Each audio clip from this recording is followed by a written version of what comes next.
lição de número 4. Qual que é o tema desta manhã? A influência do cristão. A leitura bíblica é Mateus 5, 13 a 16. Vamos fazer essa leitura agora. Vós sois o sal da terra, e se o sal for insípido, com que se há de salgar? Para nada mais presta, senão para se lançar fora e ser pisado pelos homens. Vós sois a luz do mundo. Não se pode esconder uma cidade edificada sobre um monte, nem se acende a candeia e se coloca debaixo do alqueire, mas no velador, e dá luz a todos que estão na casa. Assim, resplandeça a vossa luz diante dos homens, para que vejam as vossas boas obras e glorifiquem o vosso Pai que está nos céus. Glória a Deus. O alvo desta lição: mostrar a grande necessidade do crente exercer sua influência no mundo, tentando evitar a deterioração da sociedade e, positivamente, brilhando como testemunho fiel de Cristo. Amém? Senhor seja conosco. Tomem assento, que Ele nos dirija, que os olhos espirituais do seu povo estejam abertos. Glória a Deus. Então, nós estamos estudando nesse quadrimestre, porque as nossas lições, quando elas são por essa editora, são 4 meses.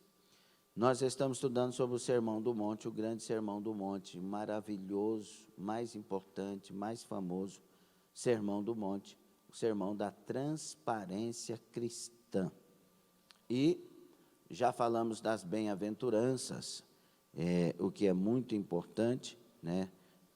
Cada bem-aventurança devia ter uma lição de 2, 3 horas, pela importância, no mínimo, né? Mas agora nós vamos falar da influência desse cristão na sociedade.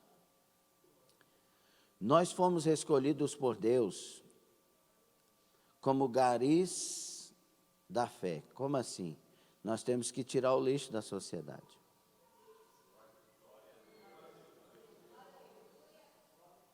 E tem muita coisa acontecendo nesse tempo, principalmente neste tempo, que ao invés da influência cooperar para a melhora, muitas vezes coopera para a piora. E nós temos que, a partir desta lição, descobrir o quanto que é importante refletir o caráter de Cristo nesse tempo. Refletir a pessoa de Cristo. Nós somos chamados, enquanto igreja, de corpo de Cristo na terra. Nós somos cristãos, ou cristos pequenos. E é muito importante e é sério demais essa questão de o que estamos espelhando, o que estamos refletindo a partir das nossas vidas. Um dos propósitos de Deus com a igreja não é tirá-la do mundo, mas é guardá-la no mundo e usá-la no mundo. E vai ter o dia do arrebatamento da igreja. E esse dia já está marcado pelo céu. Mas enquanto não acontece, o propósito não é tirar a igreja, levar para um mosteiro, levar para o meio do mato, excluir das sociedades. Não. É usá-la no meio das sociedades. Nós somos agentes de Deus infiltrados nas sociedades. Você entendeu essa expressão? E é muito importante que haja em nós os elementos necessários para que essa diferença apareça, para que esta obra seja feita.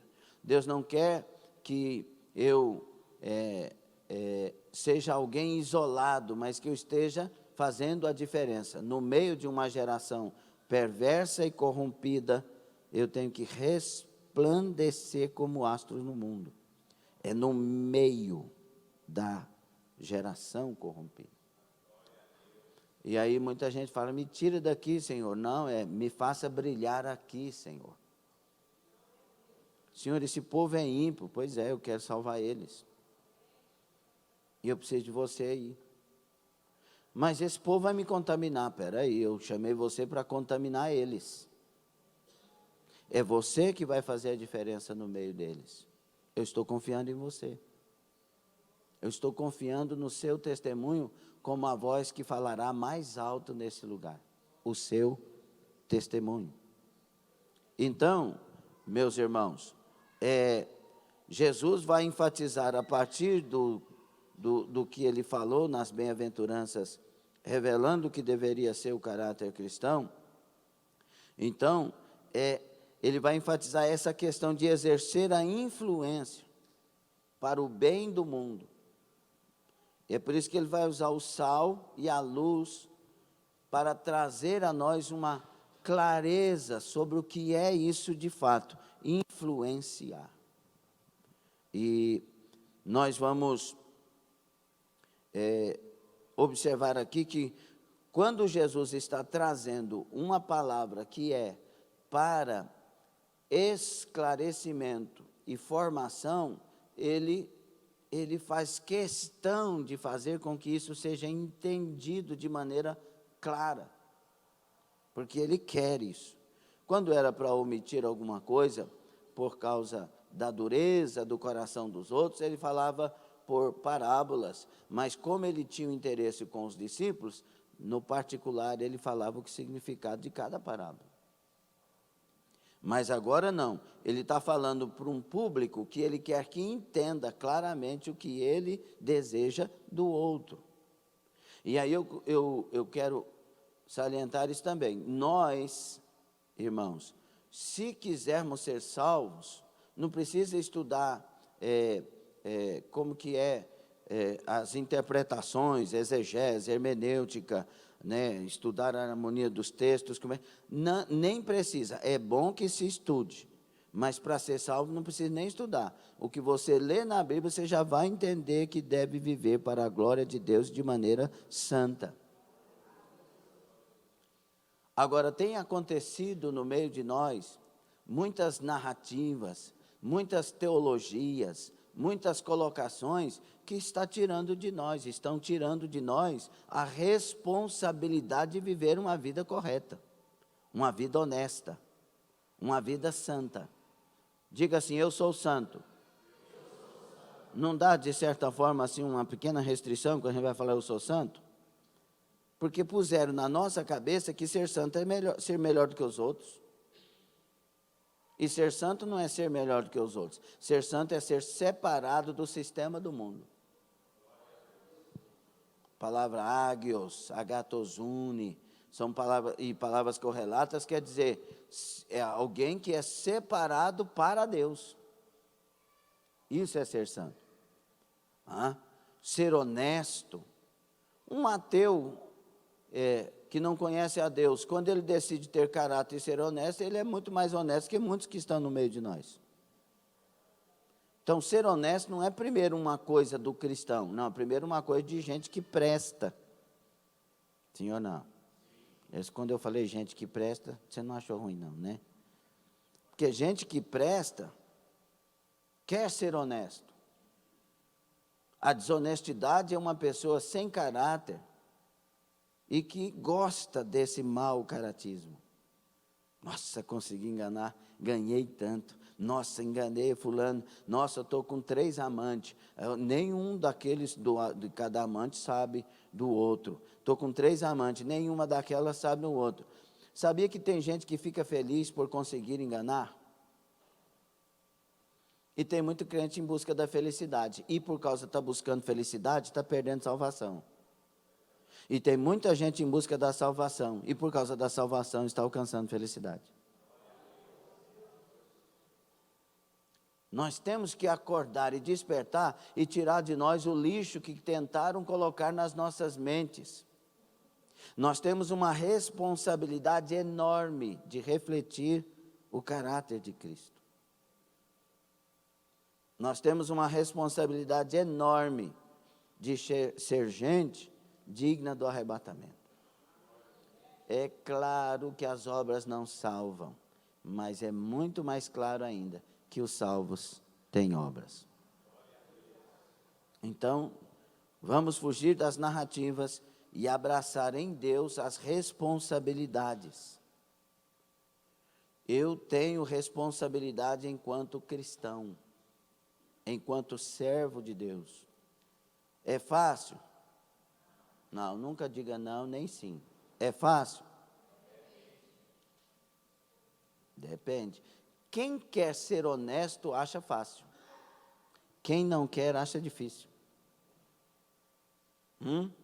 Por que para João os mandamentos do Senhor não eram pesados? João não disse, os seus mandamentos não são? Por que para ele não era pesado? Porque ele amava Jesus e queria glorificá-lo na sua vida. Amém? E aí Jesus faz essa afirmação no versículo 13 que lemos. Vós sois o sal da terra.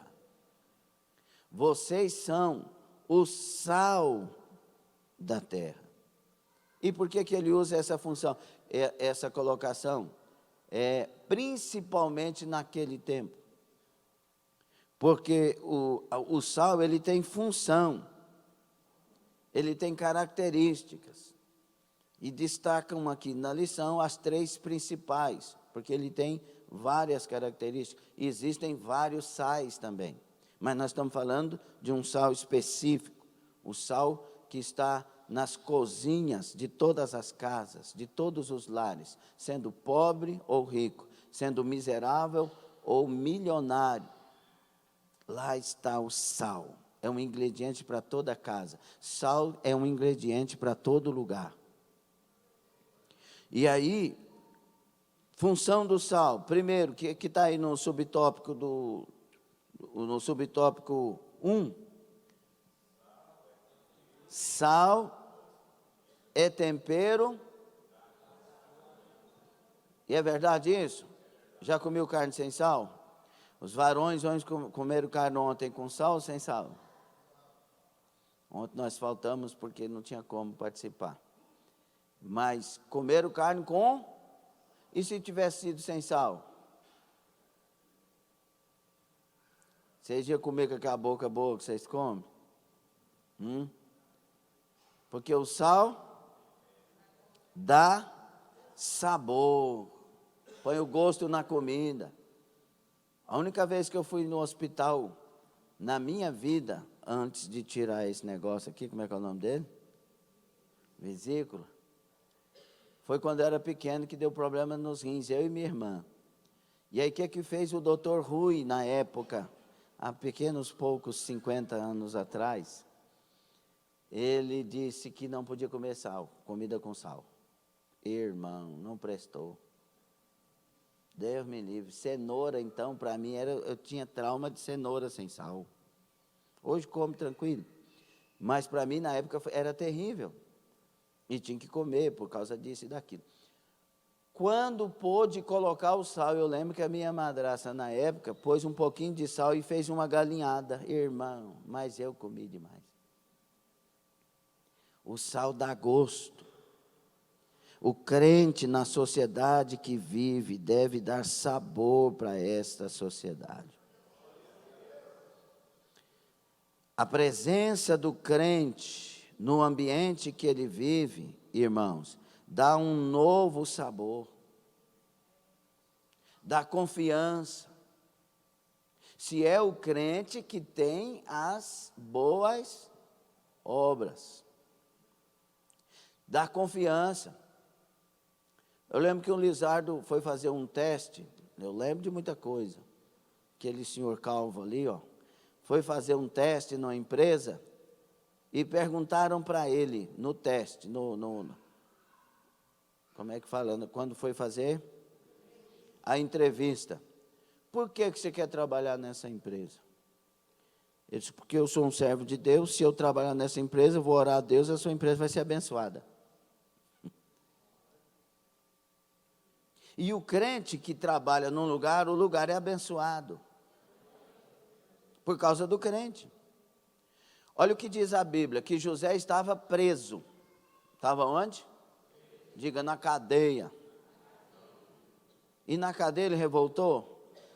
Começou a xingar o povo, dizer que está tudo amaldiçoado, que esse povo que me prendeu vai para o inferno. Foi isso? Não.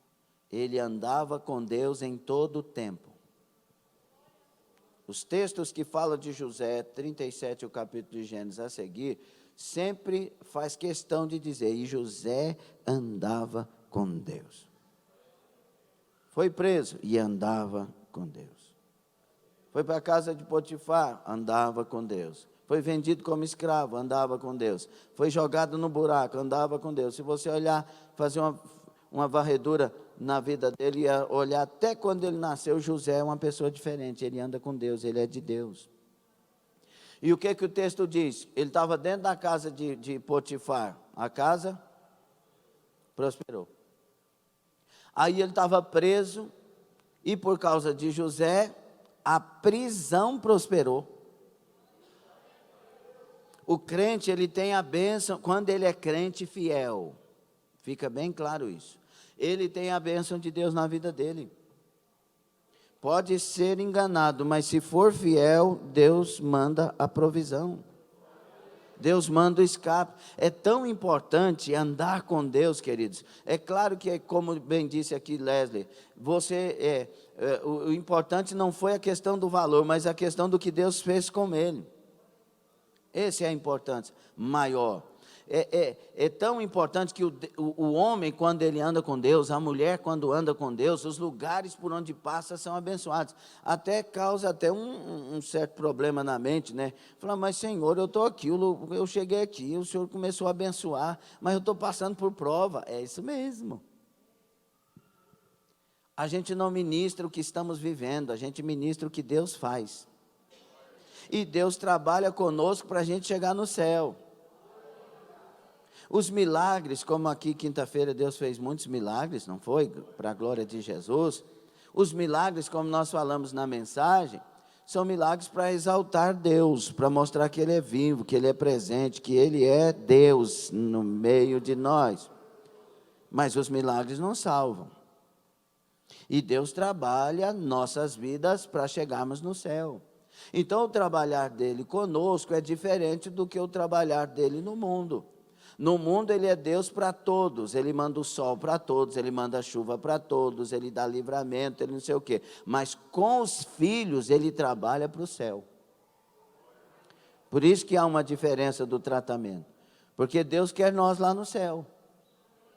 Tem coisa em nós que nos tira do céu, sim ou não? Sim ou não? Por exemplo, uma pessoa que tem mania de mentir. A Bíblia não diz que o mentiroso será condenado? Sim ou não? Ficarão de fora. 21:8 de Apocalipse, principalmente. Os mentirosos, os amantes da mentira. O que Deus vai fazer com um mentiroso que quer morar no céu, que entregou a vida para ele? Vai trabalhar essa área na vida dele. Vai fazer ele sofrer cada coisa por causa das mentiras que saiu da boca. É preciso que Deus trabalhe conosco, senão a gente perde o céu. A questão de uma vez salvo, salvo para sempre, irmãos, eu gosto, por exemplo, tem um pastor chamado Hernandes Dias Lopes, que é um dos pastores equilibrados, que ele defende essa doutrina, mas ele é bem claro, mesmo defendendo isso, ele disse, quem é o que pode dizer uma vez salvo, salvo para sempre? Quem tem obras, quem revela que Deus está na vida dele. Agora, nós como pessoas que creem diferente, também concordamos com isso, mas alguém que está lá, deixa de viver para a glória de Deus, deixa de lutar para a salvação, que o reino de Deus é tomado pelo esforço, ao que vencer, o que vencer, o que vencer. 7 vezes nas cartas herdará essas coisas. Nós temos que trabalhar para não sair do caminho da salvação. A igreja está predestinada a casar com Jesus naquele dia. E eu tenho que permanecer como igreja para que esteja lá naquele dia. Ok? Então, irmãos, nós temos que dar sabor. Lá na casa que você mora, com a família que Deus lhe deu, você tem que dar sabor. O marido tem que dar sabor para a esposa. E a esposa tem que dar sabor para o marido. Os pais para os filhos para os pais. Tem que dar sabor. Ah, pastor, eu não quero dar sabor porque meus filhos não estão dando sabor, então não vou dar sabor para os meus filhos. É obrigação de cada um dar sabor, independente do outro. Eu quero morar no céu. Tem alguém mais que quer? Então, é nosso papel voluntário e prazeroso dar sabor. Sim ou não? Será que a nossa presença tem influência positiva nos lugares onde Deus tem nos colocado?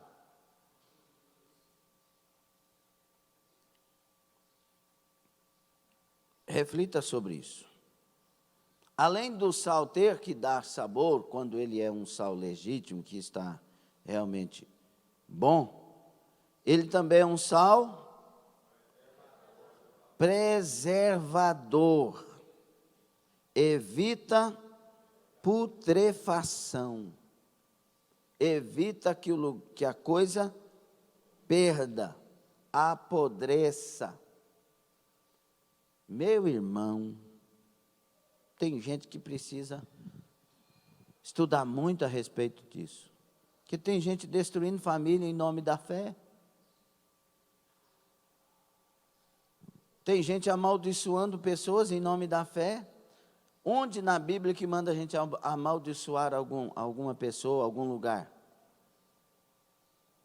Ou a Bíblia manda abençoai e não amaldiçoeis? Sim ou não? Nós não somos aqueles que devemos até sofrer o dano para que o nome do Senhor seja glorificado? Sim ou não? Essa é a questão. Quando Jesus está falando desse sal, na época de Jesus existia geladeira. Hoje até que a geladeira conserva. Tem a câmara fria, tem o congelador, isso tudo ajuda. Mas na época não. Como que eles faziam para preservar? Salgava. E aqui era salgava mesmo. Diga, para preservar, tem que salgar. Uma coisa é temperar, outra coisa é, no caso, para não perder, tem que passar do limite. Nós, como igreja na sociedade, tempero. Nós, como igreja, em situações difíceis, muitas vezes salgar. Vou dar um exemplo aqui bem claro sobre isso. Televisão leva para o inferno?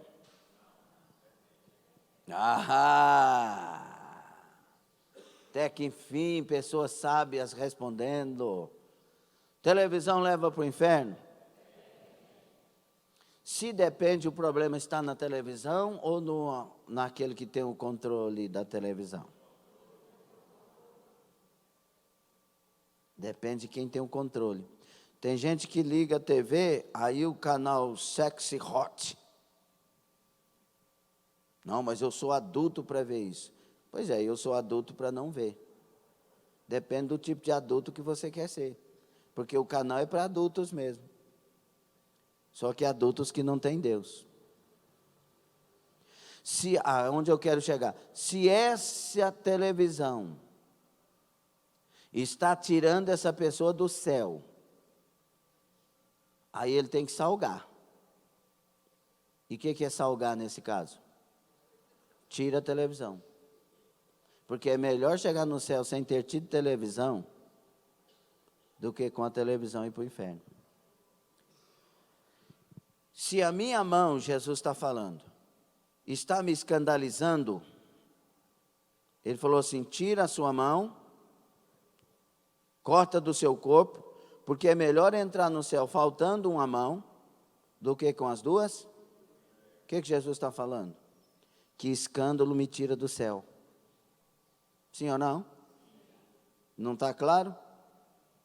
Então, alguém ganhou a salvação e acabou de perder por causa da mão.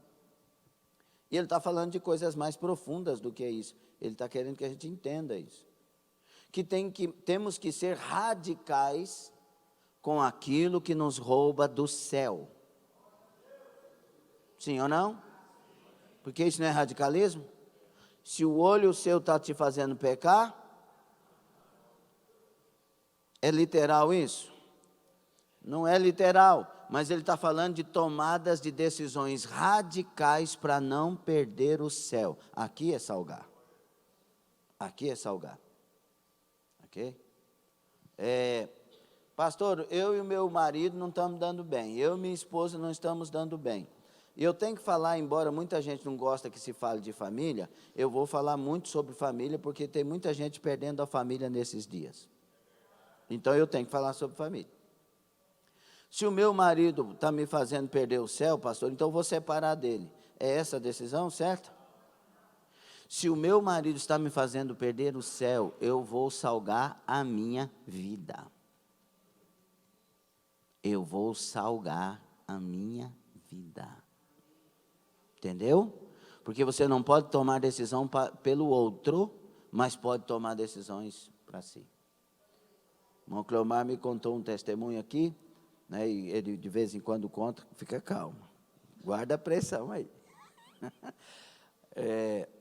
Que ele falando que ele teve um problema no casamento, na época, alguns poucos anos atrás, uns 60 anos atrás, ele teve um problema no casamento e quis devolver a esposa para o pai. Vou lá devolver ela, com quem que alguém pode devolver alguém, né? Não, deu tudo certo até agora não está dando mais, não está devolvido. Falou, E aí Deus falou para ele, renuncia. Renuncia, pode falar aqui, o senhor já falou, né? Renuncia. Falou, renunciar o quê? Renuncia você. As coisas que você faz e desagrada a ela, pare de fazer. Renuncia você. E ele parou de fazer. E quando ele parou de fazer, ele fez isso, começou a fazer só o certo. 30 dias, a esposa estava fazendo para ele o que ela não tinha feito mais. Quem que ele salgou? Ele mesmo? Não, agora é ele mesmo, mas já salgou. Será que você não está precisando de salgar, não? Você? Porque muitas vezes, embora o marido esteja errado, ou a esposa esteja errado, Deus está usando eles para a gente salgar nós, para mudar certas coisas em nós. E Deus tem esse costume de usar quem está pertinho para mudar a gente lá dentrinho. Dentinho. Lá dentrinho. Sim ou não? Pastor, mas é ruim demais. Por isso, o que é bom demais não melhora a gente. É o que é ruim. O que nos faz ter um encontro com a gente mesmo, conosco, né? É, muitas vezes, o deserto. É a aflição, é a angústia. A gente, quando está bom demais, a gente pisa demais. E aí a gente precisa ser confrontado. E é nessa hora que você, na hora, fala, porque a gente vira um advogado, dá as respostas certinho, e está vendo? Estou com a razão. Aí vai para o quarto e a consciência começa a pesar. Podia ter falado daquele jeito. Eu também erro. Ixi, aquele dia que eu fiz tal coisa. Ai, Jesus, me perdoe. Já começa a pedir perdão para Deus. Mas não vai lá consertar muitas vezes. Mas fica com consciência pesada. Derrama sal aí. Salga da cabeça ao pé. E joga sal. Tem hora que você põe tanto sal na carne que você tem que ferventar. Bate, tira o sal, ferventa uma vez, 2 vezes. Irmão, ainda que tenha que ferventar depois, mas se precisa, põe sal para não perder. Você entende o não perder? Põe sal para não perder o céu. Põe sal para não perder o Espírito Santo. Põe sal para não perder a família. Põe sal para não perder o que Deus tem prometido. Está gostando? Ou está ruim? Se está ruim, põe sal. Põe mais sal. Já viu o bacalhau? Eu gosto de bacalhau, meu Deus. Mas lá no Portugal, quando eu vou, eu gosto de comer uma vez ou duas. Que eles põem desse tamanho assim, irmão. E aí você exagera na comida, vai ficar 2 meses sem comer. Mas tem que ferventar, tem que não sei o quê, tem a técnica, porque tem sal de... Mas é bom. Você é gente boa. Só precisa de pôr mais sal. O sal vai tirar o que apodrece. O sal vai tirar o que não presta, o que faz perecer. Porque tem coisa boa aí. Se alguém está salgando é porque quer aproveitar. Deixa salgar. Vou falar de novo. Deixa salgar. O crente, ele tem que ser esse sal da terra. E tem hora que o crente é indesejável para muitos. Para eles é sal demais. Mas se você perseverar, vai ser o sal que eles precisam. Já viu? Tem pessoas que você fala uma coisa e eles não querem ouvir. Não vem você com esse sermão seu, não. Não vem você com essa santidade sua, não. Não quero te ouvir. Não estou te ouvindo. Não. Aí, quando a coisa aperta mais para eles, você falou sobre aquela coisa, como é que é mesmo? Sim ou não? Quem já teve essa experiência? Aí. O importante é não deixar de ser sal. Continue sendo sal. Porque a gente pode incorrer num grande problema depois, de perder a eficiência desse sal. Mas olha, veja bem, meus irmãos,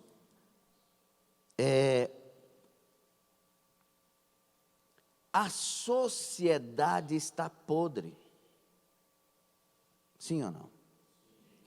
Meu Deus do céu, como está podre? Como que os conceitos mudaram? Até os preconceitos mudaram de lugar. Tanta coisa errada acontecendo por aí. A nossa política, pelo amor de Deus, as pessoas elaboram cada defesa com relação àquilo que é nojento, é errado. As inversões. Foi Carlos Drummond de Andrade que disse que... Não, foi... Quem é que disse que o homem... As coisas iriam piorar tanto que o homem teria vergonha de ser honesto? Ninguém lembra, não? Conhecimentos gerais? Não. Falou que, e isso há muitos anos, que ia piorar tanto que o homem teria vergonha de ser honesto. Tem lugar que parece que você tem vergonha de ser honesto. Porque está todo mundo fazendo anarquia, aí você fala assim, naquele meio, eu não minto. Você não mente. Você está bem. Não mente. Mas quem é que não mente? Ou seja, e não mentir não é só uma coisa de cristão, é coisa de gente honesta. E o povo está com vergonha de ser honesto, porque a maioria não é. Mas o cristão tem que ser honesto. Por isso que nós, muitas vezes, para eles é salgado, passa do limite. Mas precisa. Estão entendendo, sim ou não?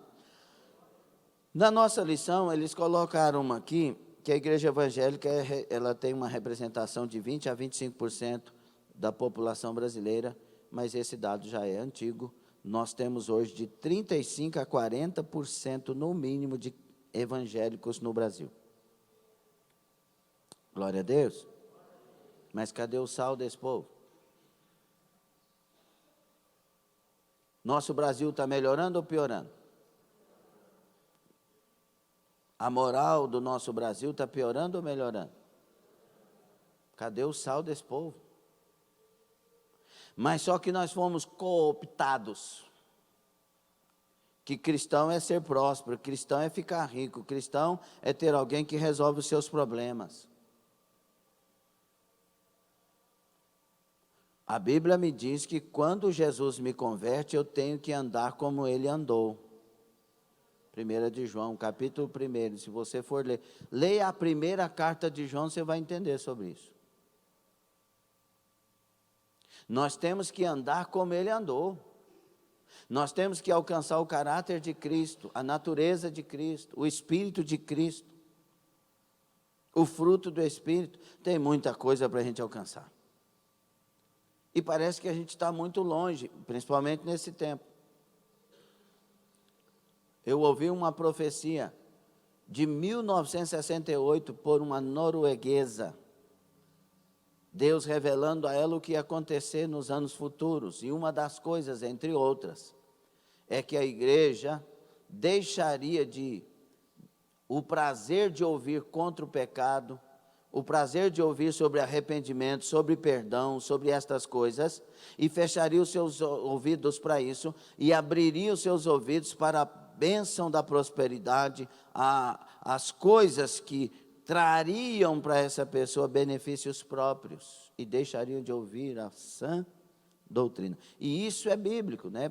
2 Timóteo 4, Paulo fala a Timóteo sobre as pessoas nesses últimos dias terem coceiras nos ouvidos, comichões nos ouvidos, para ouvir doutores que falem segundo as suas próprias cobiças, seus próprios desejos. Eles não, e fechariam os ouvidos, deixariam de ouvir sobre a sã doutrina, a doutrina pura, a doutrina mais elevada de Deus. Irmãos, quando você ouvir falar contra o pecado, ame esse tipo de pregação. Quando você ouvir falar sobre arrependimento, lembre que o Senhor Jesus, ressurreto em Lucas 24, chamou seus discípulos e disse: ide anunciar o arrependimento em toda a terra. Lembre que foi o Jesus que nós servimos que mandou anunciar arrependimento. Ame a palavra do Senhor Jesus, ame a doutrina do Senhor Jesus. Paulo diz em Colossenses 3,16, habite em vós abundantemente, outra expressão, ricamente a doutrina de Cristo. Não seja enganado. E também não seja alguém que se engane. Tem gente que gosta só de ouvir palavras como estas, mas não vivem. Nós não podemos ser apenas ouvintes, nós temos que ser. Quem é que persevera até o fim? Quem ouve e pratica a palavra. Esses são inabaláveis. Vêm os rios, os ventos e a tempestade, mas não pode destruir. Está edificado na rocha. Não procure um lugar onde você tenha liberdade de pecar e viver uma vida light. Procure um lugar onde a palavra te cobre, te afronte, te confronte, te levante, te lave, te limpe, te chame a atenção e você possa se levantar e continuar caminhando para o céu. Porque o que vai valer a pena não são as conquistas aqui, mas as conquistas lá. Ok? O sal também é ligado a quê? A pureza. O cristão tem que ser puro, limpos de mãos e puros de coração. Quem é que vai entrar no tabernáculo? Os limpos de mãos e puros de coração. Irmão, mas tem maldade demais hoje. Vocês que não sabem os bastidores.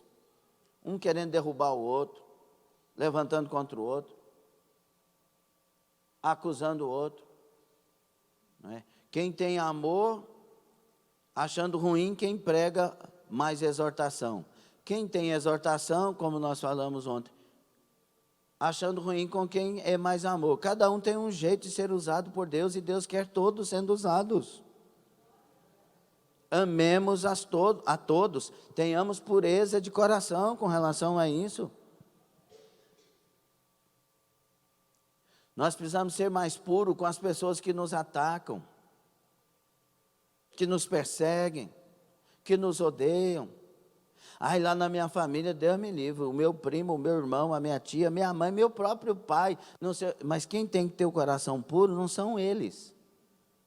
Quem tem que ter o coração puro é você que conheceu Jesus. Sou eu que conheci Jesus. Quem tem que perdoar primeiro sou eu que conheci Jesus. É você que conheceu Jesus. Quem tem que mudar é você, não é quem não conhece Jesus. Nós é que somos o sal, não é o mundo que é o sal, é o cristão que é o sal. E quando você perdoa, muitas vezes você está irritando alguém, mas depois salvando essa pessoa. Estão entendendo? É verdade ou não é? Aí o cristão está no ambiente e começa a contar piada. Aí vem aquelas piadas sujas, só não fala o palavrão, mas conta a sujeira. Como assim? Aí alguém pega o microfone da igreja pregando e fala uns palavrões. A boca fala do quê? E nós, enquanto cristãos verdadeiros, devemos ter receio de usar certas palavras.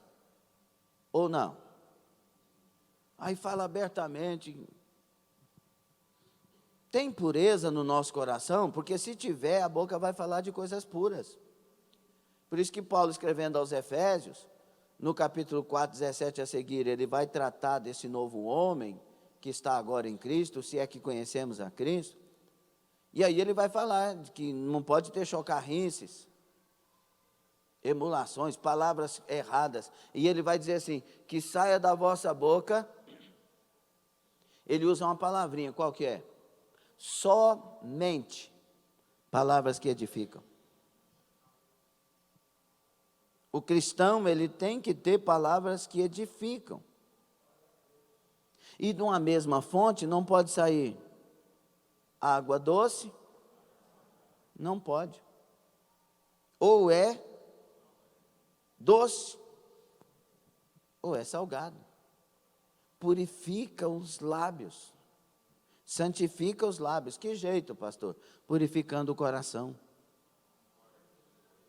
Não tem como purificar os lábios sem primeiro o coração. A nossa linguagem, como nós estamos dando os estudos de terça sobre o cristão e a vida social, né, no seminário Dúvidas e Polêmicas, a nossa linguagem tem que ser pura, tem que ser sã. Tito fala sobre essa linguagem pura. Tito fala que todas as coisas são puras para os puros, mas todas as coisas são contaminadas para os impuros. Então purifica o coração, seja esse sal para a sociedade, principalmente a sociedade de hoje. As pessoas não vão te respeitar porque você diz que é crente, elas vão te respeitar por você ter um testemunho de cristão. É por isso que às vezes chega um certo tipo de cristão e as pessoas estão contando piada suja, eles param. Eles param. Estão mostrando um vídeo pornográfico, eles tiram o vídeo. Não, respeita o fulano. O cara não é crente, não é nada. Fala, respeita o fulano. Não, aqui não. E se alguém falar algo nojento para o outro, que tem testemunho, o outro chama atenção. Não, fala isso não. Sim ou não, irmãos? Está faltando sal. Como que um marido descrente vai querer o Jesus de uma mulher que xinga dentro de casa, sendo uma frequentadora da igreja? E vice-versa. É necessário sal. Vocês não estão gostando da lição de hoje não, né? Oh, lição. Será que essas palavras, elas estão falando conosco? Tem que ter pureza. A infidelidade no casamento, irmãos, é uma coisa absurda. E a infidelidade, para Deus primeiro, não é o que a mão fez, onde os pés te levaram. Não, para Deus primeiro é aqui, ó, a intenção do coração. A forma que você olha para alguém, o porquê você olha para alguém. Pastor, mas Deus é esse fiscal? Não, Deus é esse conhecedor. Ele nos conhece. Nós estamos sempre nus diante de Deus. Ele está vendo tudo. E o porquê de tudo. Por isso que Deus fala para Samuel, quando Samuel vai para a casa de Jessé, diz: Samuel, espera aí, meu filho, presta atenção aqui numa coisa. Eu não olho a aparência. Ele está revelando o jeito que ele é Deus. Ele diz: eu olho o interior. Eu conheço o por dentro. Por isso, não observe as pessoas com os seus parâmetros. Pense no seu Deus para conhecer o escolhido. Então Deus está analisando a forma que nós estamos agindo para nos conhecer. Os tipos de sonhos que temos, e não sonhos dormindo, mas sonhos acordados. O que eu sonho, o que eu planejo para a minha família? O que eu planejo enquanto esposo dessa esposa, enquanto esposa daquele esposo? O que eu penso a respeito dos meus filhos? Pastor, mas isso é muito complicado. É complicado para quem não nasceu de novo. E é necessário nascer de novo para chegar no céu.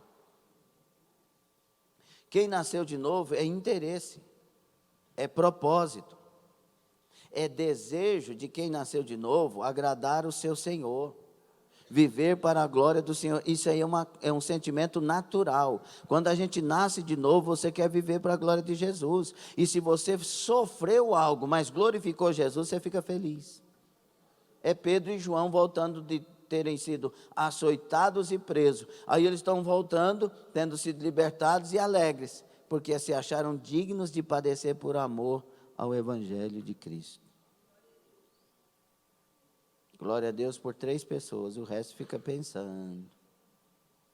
É glória a Deus. Você querendo ou não, essa é a verdade de Deus. E se você quer morar no céu, receba a verdade de Deus. Escute, irmãos, uma das características da sociedade em que vivemos é o rebaixamento dos padrões da pureza. Não há mais restrições na área moral. Sexo antes de casamento é normal. A infidelidade no casamento é comum. Os filmes com cenas de sexo explícito na TV, no cinema, na internet, as piadas sujas, né, no trabalho. Quando o crente está presente, irmãos, tem que ter diferença nessas questões todas. Agora o problema é, o mesmo nível de separação de casais lá fora, agora é dentro da igreja a mesma coisa. As pessoas não querem curar o casamento, eles querem trocar de parceiro ou parceira. Pensando que trocar de parceiro ou de parceiro vai resolver o problema. E não resolve, piora e acumula. Por quê? Porque o problema é saber tratar gente, viver como gente, andar junto como gente. E se não negar a si mesmo, vive? As regras de comunidade para a igreja são as regras para viver em casa. Amai-vos uns aos outros, perdoai-vos uns aos outros, suportai-vos uns aos outros, orai uns pelos outros, edificai uns aos outros e vai uns aos outros. A mutualidade. Quando você casa, você está dizendo, até que a morte nos separe. Sim ou não? E quanta gente esquece isso? Não, mas eu vi uma pessoa mais bonita que a minha esposa. Eu vi uma pessoa mais bonita que o meu esposo. Ah, você olhou então com esses olhos? Porque quando a gente casa, não tem mais possibilidade de eu achar alguém mais bonito que a minha esposa. A minha esposa é a pessoa mais linda para a minha vida. Não tem possibilidade de eu ficar pensando se alguém seria mais interessante ou não. Isso é impureza, isso é nojento diante de Deus. Porque eu casei para fazer a minha esposa feliz e ela casou para me fazer feliz. E nós casamos para ir até que a morte nos separe ou Jesus Cristo volte. O problema é a nojeira do pensamento, o egoísmo e o egocentrismo de cada pessoa nessa parceria. Ou não? Por favor. Purifica o coração para você ver. Você vai tratar os problemas, você vai lutar para resolver os problemas e você vai se mostrar guerreira, guerreiro, valente, que se cura. Glória a Deus, agora foi para 5 pessoas, glória a Deus, aumentou bastante. Irmãos, muitas vezes, olha o que John Stott diz, às vezes, os padrões de uma comunidade afrouxam-se por falta de um explícito protesto cristão. Ele está dizendo aqui, será que é para os cristãos irem para ruas e protestarem? Não, o protesto do cristão é com uma vida correta no meio de uma sociedade incorreta. Deixar o seu testemunho pregar, sem palavras, anunciar que Jesus é real. Lembra quando as pessoas começaram a ir para as ruas, fazendo passeata e falando negócio de política? O que eu falei aqui na igreja? Que as sociedades vão, mas nós, igreja, vamos para as vigílias. Nós vamos para a oração. Eles usam os pés, nós usamos os joelhos. Mas o quanto de igreja que foi para a rua protestar? Dizendo, se nós não formos agora, nós vamos sofrer depois. E o que aconteceu? A vitória da igreja não está nos protestos com cartazes. A vitória da igreja está nas vigílias de oração. Ouviu? Vou falar de novo. A vitória da igreja está nas vigílias de orações. Está no recolher-se para um ambiente de clamor, de busca nas mãos daquele Deus que faz e que tem o poder de fazer maravilhas na terra. Eu li bastante livros, enquanto novo convertido. Tenho uma biblioteca de muitos livros, e já dei livros, e também já emprestei e nunca mais voltaram. E um dos livros que eu li foi o pessoal da Argentina, que marcaram uma cruzada, e aquela cruzada agora não podia acontecer mais. Envolveu várias coisas que fizeram, valores, muita coisa. E agora não podia porque o governo mudou a lei, que era proibido fazer cruzadas ao público.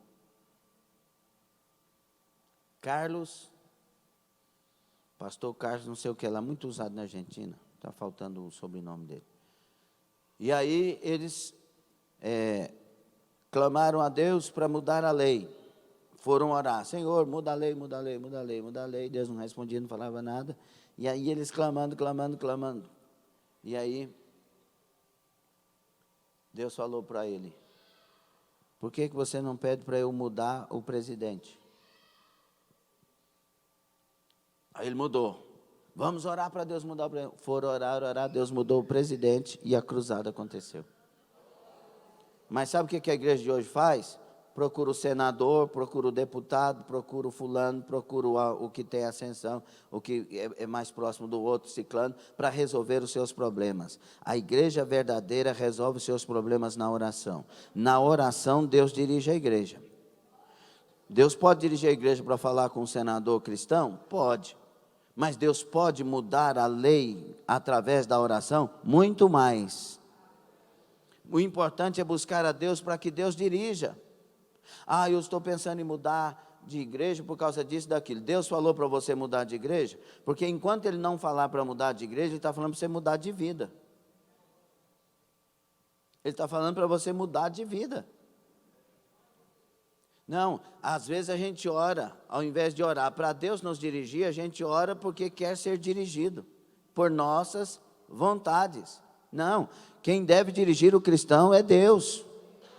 É a vontade dEle, é o propósito dEle, é o querer dEle. Ele é, afinal, nosso Senhor ou não? Não, aí eu mudo e peço para Deus abençoar. Aí eu abro uma empresa, peço para Deus abençoar. Aí eu faço um curso, peço para Deus abençoar. Busque a Deus antes. Ore a Deus antes. Peça a direção antes. Porque tudo que Deus dirige é abençoado. Deus dirigiu José para um buraco. Por quê? Porque no buraco ia surgir um intercessor para José, Rúben, para que eles não matassem José, e surgisse uma nova proposta nas mentes e corações dos perversos, vendê-lo como escravo, porque vendendo como escravo, ele iria para a praça, indo para a praça, Potifar o encontraria, indo para a casa de Potifar, aconteceria um plano de Deus dele ir para a prisão, porque na prisão conheceria o copeiro e o padeiro mor, e o copeiro e o padeiro mor, aliás, quem morreu foi o padeiro. Aí o copeiro que se apresentou diante do faraó ia falar de José, e aí o faraó mandaria chamar José, e José apresentando diante do faraó, estaria próximo agora da cadeira que Deus reservou para ele. A direção de Deus, ainda que aparente ser o pior lugar, se você estiver com Deus e for direção de Deus, é o melhor. Será que alguém está entendendo isso? E aí vem a eficácia do sal. Isso tudo porque o crente não pode se retirar do mundo, mas deve, como Tiago 1,27, a si mesmo guardar-se incontaminado no mundo. Esse é o nosso papel, guardar-nos incontaminados no mundo. E esse mundo aí está uma coisa de doido, sim ou não? E aí vem o tópico 2. O que está escrito no tópico 2? Não, mas vocês estão agressivos hoje, hein? O que está escrito no tópico 2? 1, 2, 3. A eficácia do sal. A eficácia do sal é condicional. Para continuar a ser útil, o sal tem que se conservar, ou tem que de conservar a sua salinidade. É um fato que o sal não pode perder sua qualidade de salinidade. John Stott explica que o cloreto de sódio é um produto químico muito estável, resistente a quase todos os ataques, mas provavelmente Jesus está alertando os seus discípulos de que o sal pode se tornar adulterado por impurezas, e quando isso acontece, para nada mais presta. E aqui a advertência é muito grande. Na época, o que eles faziam com o sal que não prestava? Ele jogava nas ruas e era pisado pelos homens. Um crente meia boca, um crente meia telha, meio tijolo, é pisado pela própria família, pela própria sociedade e pela própria vida, porque é meio termo. O crente morno, ele é vomitado por Jesus. O crente morno, ele vai para o lado quente, ele está ali, mas é morno. O crente morno vai para o lado frio e ele está ali, mas é morno. Jesus não gosta disso, de meio termo. Nós temos que ser quente ou frio. Quer alguma coisa com Deus? Mergulha em Deus. Não quer? Mergulha no mundo. Quem é puro, purifique-se ainda mais. Quem é santo, santifique-se ainda mais. Quem é impuro, suje-se ainda mais. Deus está falando, você quer prestar para mim? Então mergulha. Seja mais santo a cada dia, busque a minha presença a cada dia. Seja meu de verdade, seja minha de verdade. Agora você está meio em dúvida, vai para o mundo. Porque você desse jeito já está condenado. O morno e o frio estão condenados. Tem que ser quente. Por isso, 12 de Romanos 11 por ali a seguir, diz assim: sede fervorosos de espírito. Meu Deus, como é difícil para alguém ser crente às vezes, conhecendo a palavra, tendo tido experiência com Deus, mas morno. O que é um morno? É o indiferente. Não ama como deve amar, mas também não odeia como se deve odiar. É meio termo. É aquela esposa ou aquele esposo dizendo ao cônjuge: tem que ser só nós dois mesmo, né? Então vai. Vamos ver o que é que dá. Sem sal e sem açúcar. Não é assim. Vocês casaram para viver bem. Ou não? É bom viver bem? É bom ter um lar para voltar? É bom ter uma casa para você chegar? Irmão, o sofá depois do serviço é bom demais. Ou não? Você chega assim, tem hora que você tem que escolher se ama mais o sofá ou a esposa. Né, Tiagão? Você chega assim, o sofá está lá, vem. Não, tem que tomar banho primeiro, tem que dar uma alertada primeiro, o sofá vem.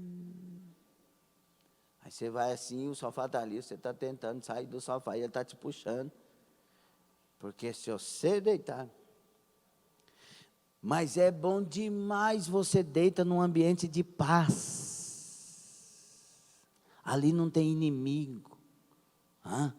Tem uns maridos que tem que pensar bem se dorme ou não, porque as mulheres estão com a faca na mão. Agora tem outros não, que já chega e dorme. Tranquilo. Tem umas mulheres que tem que pensar se dorme perto desse homem. Ele está com o travesseiro atrás da cabeça. E travesseiro, quando vem para frente assim, aí para. Como é que pode um crente viver num ambiente hostil da própria casa que mora? Olha o silêncio. O lugar mais gostoso de estar para o crente é a igreja. E o segundo lugar, bem ao ladinho, assim, mas bem ladinho mesmo, é a casa dele. Falei e senti uma revolta maligna tremenda. O diabo está querendo destruir as famílias. Porque destruindo as famílias, ele destrói tudo. E você é responsável pela sua família. Vou falar para as mulheres, você dê glória a Deus. Depois vou falar para os homens, você dê glória a Deus. Ok? Combinado? Mulher, você é responsável pela sua família. Você que ficou em silêncio também. Homem, você é responsável pela sua família. Cada um tem a responsabilidade. E é sério. A mulher que o marido não respeita ela, agrade a Deus, renuncie o que for preciso, você vai ver Deus te defendendo. Eu tenho exemplo disso de um casal que a gente acompanhou, já contei aqui, por exemplo, o Aurélio e a Betânia, hoje são pastores da Batista Ágape, foi pastor daquele senhor Calvo ali, ó. Dê glória a Deus, senhor Calvo. Tá mais ou menos. Aleluia. Se fosse o Laércio aqui, hein? O Aurélio, a Betânia, o Aurélio era meia telha, meia tijolo, assim, que os presbiterianos free. E aí, ignorava muito a Betânia, alguma coisa e tal. Eles dão um testemunho jadeiro aqui em Anápolis, uma vez eu trouxe eles. E aí, a Betânia conversou conosco, a gente fomos ajudar em oração, em jejum, e ela ficou isso aqui, de tanto orar e jejuar pela família, para Deus mudar a vida do Aurélio. O Aurélio levantou a mão para tocar nela, ele campeão de kickboxing e vice de judô. Levantou a mão para acertar a Betânia, Deus falou com ele, não toque nela, ela é minha filha. Deus mudou ele naquele dia. Mas a Betânia buscou a Deus de tal maneira que Deus ficou com ciúme dela. O problema é essas mulheres que não faz Deus ficar com ciúme delas. Não é você não, as que não fazem. Entendeu? Fica triste não. Agora tem mulher que Deus tem ciúme delas. Tenta tocar para você ver. Não toque nela, ela é minha filha. Ele caiu de joelho pedindo perdão para Deus e para ela. O lar deles virou um cantinho do céu. Ele trata ela assim, ele carregava ela, porque ele é fortão. Até hoje os dois estão em paz e abençoados. Isso tem uns 30 anos. Até hoje, lua de mel, e eles tratam assim bem diferenciado. Sim ou não, Edson? Então, mulher, olha bem para mim aqui. Eu não sou contra você. Agora, levante-se e faça Deus ter ciúme de você. Pronto. Homem, se levante e faça Deus ter ciúme de você. Procure ser um homem correto diante de Deus. Deus intervém. Viste o meu servo Jó? Não tem homem como ele na terra. Deus intervém até diante do diabo. Agora sejamos de Deus. Irmão, nada disso conquista Deus ou compra Deus, não é isso que eu estou falando. Eu estou falando de um caráter de uma pessoa que se levanta para Deus porque é grato por Ele ser seu Deus. Amém? Se perdeu o sabor, acabou. Tem sabor aí? É sabor de quê? Porque tem um sabor de limão que é terrível, irmão. Estão pondo sal com limão agora. Sim ou não? Sal com limão. Irmão, crente não pode ser sal com limão. Vira para essa pessoa que está pertinho de você, porque você ama ela demais, sentou perto. De que não pode ser sal com limão. E tem uns que é sal com pimenta. Não tem? Isso para o churrasco é bom, irmão, mas para a vida não presta. Tem uns que é com ervas amargas. Você já viu esse tipo de sal lá na sua casa? Vestido de roupa. Quando você olha no espelho, o que está escrito? Perigo. Fora do alcance das crianças. Ou é só o sal puro, limpinho, que faz diferença? Isso é uma coisa de você com Deus, né? Mas se perder, ele é irrecuperável, inútil e é condenado à destruição. Nós paramos um pouco mais no sal, porque o sal fala muito conosco, né? Né? Amém? Quem vai temperar? Diga, eu vou temperar. Tá bom? Mas tem que ser puro, não pode ter limão, não pode ter pimenta, não pode ter ervas amargas. Se aparecer, você tira logo. E aí, Jesus falou assim, mas vocês não são só o sal, vocês são também a luz do mundo. E luz é figura importantíssima na igreja. Nas escrituras, Deus é a luz do mundo. Jesus é a luz do mundo. O Espírito Santo é o Espírito da luz. O crente deve ser. Agora diga assim comigo: o crente verdadeiro é como a lua, não tem luz própria. Deus é o sol da justiça, Malaquias 4. Amém?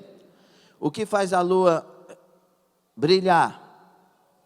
É a luz do sol. O que faz o crente brilhar? É a luz de Deus.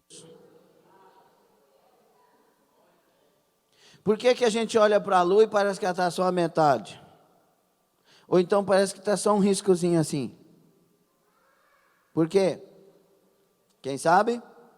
Quem fez a terceira série? Porque o sol, a luz do sol só está pegando aquela parte da lua. Onde o sol não pega, não brilha.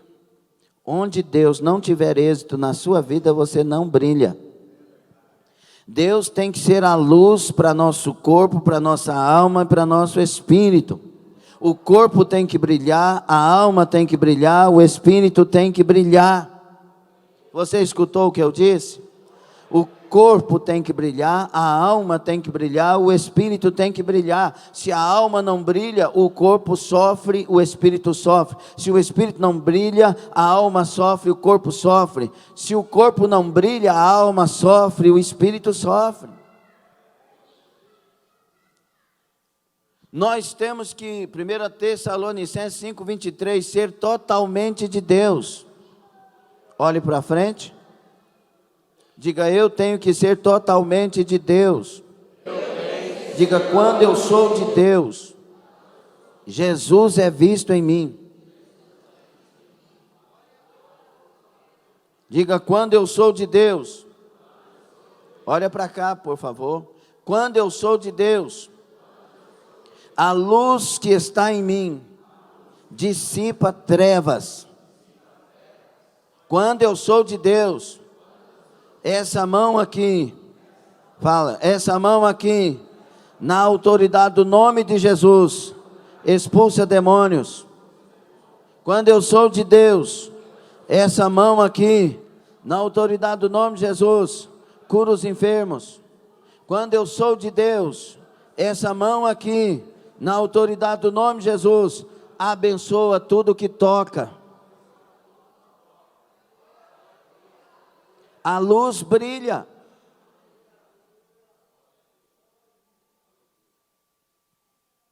Estamos brilhando, irmãos. A luz avisa do perigo. A luz ilumina o caminho. A luz atrai. A luz atrai problema. Como assim, pastor? Pelo amor de Deus. Anda com Deus e você vai entrar na guerra. Sim ou não? Jesus falou assim, vocês estão pensando que eu vim trazer paz? Parece uma contradição quando você lê aquele texto, novo convertido, né? Quando eu li novo convertido e Mantalita, a primeira vez eu falei, mas eu acho que eles erraram essa parte aqui. Porque você fica com tanto ciúme de Deus, que tudo que parece que atinge Deus, você quer corrigir. Não é assim? Vocês estão cuidando que eu vim trazer paz? Eu vim trazer espada. Ai, Jesus querido, amado. A partir de agora é pai contra filho. Falei, mas aí piorou, uai. É filho contra pai, é sogro contra a nora contra o sogro, e vai. Como assim? Aí eu tive que entender, lutar para entender aquilo. Mas Jesus, querido, que quando alguém daquela casa aceita Jesus, ele vai ser persona não grata naquela casa. Sim ou não? Toda vez que alguém aceita Jesus sozinho numa casa, os outros se opõem.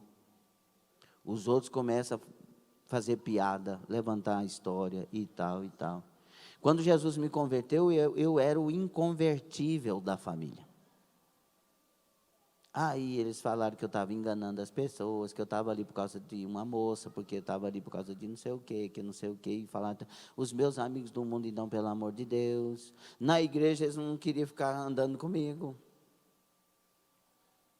Eu fui a pessoa mais solitária quando Jesus me converteu, e ainda sou hoje.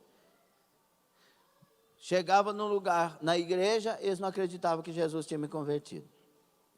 Aí os amigos chegavam para mim falando, vamos ali, Zaca, vamos não sei o que era o apelido. E eu não queria ir, porque aquele lugar não me pertencia mais. E aí ficava eu e a Francisquinha. Quem é a Francisquinha? A moto, quietinha. Pegava o bigodinho dela, ia para cima, para baixo, cantando e chorando. Senhor, eu vou mostrar que eu sou fiel a Ti, que Tu és meu Deus, papapá. Deus, quando a gente aceita Jesus, você passa a sofrer umas situações terríveis. Então, é a espada que Jesus está falando. Agora, ele disse, crê no Senhor Jesus, será salvo tu e a tua casa. Depois de mim, veio a minha mamãe, que aceitou Jesus, que era ponta de mesa de centro espírita, que ia espiritismo baixo também, aquela coisa toda. A primeira alma que se converteu ao Senhor, pela minha instrumentalidade, o Senhor nos usando. Minha mamãe converteu, daqui um pouco, hoje tem a pastora Cislene, etc. Deus fez as obras, mas primeiro foi a espada. Então persevera, o sal vai fazer a diferença sempre. a luz fará a diferença sempre. Amém? E qual que é o resultado que Deus está buscando de tudo isso? Você sabe? Assim resplandeça a vossa luz diante dos homens, para que vejam, não está dizendo ouçam, para que vejam as vossas boas obras e glorifique o vosso Pai que está nos céus. Tudo isso é para que as pessoas vejam que Deus existe, que Deus faz isso, e Ele deve ser glorificado pela obra mais maravilhosa que Ele faz, mudar pessoas, transformar pessoas, regenerar pessoas, verdadeiramente. Aí vem a pergunta para orarmos. Onde está chegando o sal que está na sua vida? Onde está chegando a luz que está na sua vida? O que isso tem, o que essas coisas têm provocado nos que estão à sua volta? Pode um crente ficar lamentando a sua vida com um descrente? Qual que é a resposta? Depende. Se esse crente não quer ouvir o pastor, se esse crente não quer ouvir a irmã, o irmão, o pai e a mãe que são cristãos verdadeiramente, ele vai procurar os outros, vai ser aconselhado pela doutrina que não é a de Deus, e por pessoas que não é de Deus, e ele vai perder o sal. Agora, se esse crente quer morar no céu, quer servir a Deus e quer estar com Deus, vai procurar pessoas que são de Deus, que têm altura para isso. Amém? Fique sobre os pés. Valeu? Gostou da lição? Certeza? Hermínia Randall, desde a Flórida, Deus abençoe a irmã Hermínia, Deus abençoe tudo aí. Marcos Batista, bem-vindo Marcos, Deus te abençoe. Kênia Martins também, a Rina, o Michael, as crianças, desde Ribeirão Preto, Deus abençoe. Nedley Andrew, desde a região de Boston, Deus abençoe todos aí que estão conosco. Vamos orar? Agora olhe para cá, meus irmãos. Shhh. Agora olhe para cá, por favor. Essa lição é só para informar ou é para formar cada um de nós? Você quer viver isso? Eu, como pastor, será que eu quero viver isso? Então vamos orar, falando com o Senhor. Se queremos viver, vamos buscar dele a graça. A graça de Deus, ela se manifesta salvadora a todos os homens. Tito fala sobre isso 1 e 10 e 11. Mas a graça de Deus também é o poder de Deus dado a nós para vivermos para a glória dele. Pela graça sou o que sou, disse Paulo. Então a graça me dá poder para viver para a glória de Deus. Então busque essa graça que dá paz em tempo de guerra. É a graça, é o favor que eu não mereço. E é o poder que me faz viver o que eu não consigo. Mas a graça em nós faz sermos quem somos quando somos nascidos de novo, vivemos para a glória de Jesus. Curva a sua cabeça. Senhor Deus Todo-Poderoso, obrigado por lições como estas. E temos tantas outras ricas lições pela frente. Continue nos formando. E que cada lição arranque de nós, Senhor, tudo que não agrada ao Senhor. Cada lição nos leve a reflexões profundas e a decisões legítimas. Cada vez que a Tua palavra soar, vinda de Ti pela Bíblia Sagrada, que ela venha e nos limpe de toda sujeira, de tudo que é para ser arrancado. Nos ajude na compreensão, meu Deus, de tudo isso. Nos livra do mal. Senhor, nos dá um coração puro. Nos dá, Senhor, da graça do Senhor, de tal maneira que saiamos daqui para viver estas instruções vindas do Senhor. repreendido está o mal, estabelecido seja todo o bem do Senhor com esta lição. Em nome de Jesus. Amém. Amém.